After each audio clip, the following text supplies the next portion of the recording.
আসসালামু আলাইকুম প্রিয় ক্রিকেট ফ্যান্স।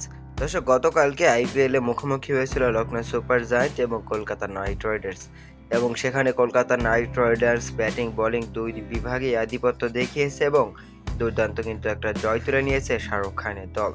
কেননা শুরুতে ব্যাটিং করতে নেমে সুনীল নারিন যে তাণ্ডব চালিয়েছেন, সে তাণ্ডবের সর্বমোট নির্ধারিত 20 ওভারে 235 রানের একটা বিশাল সংগ্রহ দাঁড় করেছিল লখনৌর সামনে।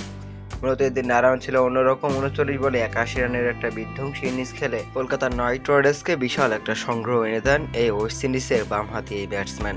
মূলত সুনীল নারায়ণ এরকম ইনিংস খেলার পর শাহরুখ খান তার সাথে ড্রেসিং রুমেও দেখা করেছিলেন। আর নারায়ণের ব্যাট যদি এভাবে চলতে থাকে, কলকাতার সমর্থকেরা তো বলছে ফাইনাল, আমি বলছি ফাইনাল না, কলকাতা চ্যাম্পিয়নও হতে পারে।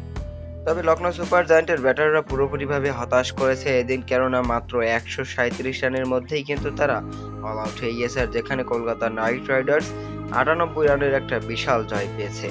আর এই জয় পাওয়ার পর কিন্তু কলকাতা নাইট রাইডার্স এখন পয়েন্ট টেবিলের শীর্ষে অবস্থান করছে, আর যেটা খুবই খুশির একটা সংবাদ কলকাতা নাইট রাইডার্সের ফ্যানদের।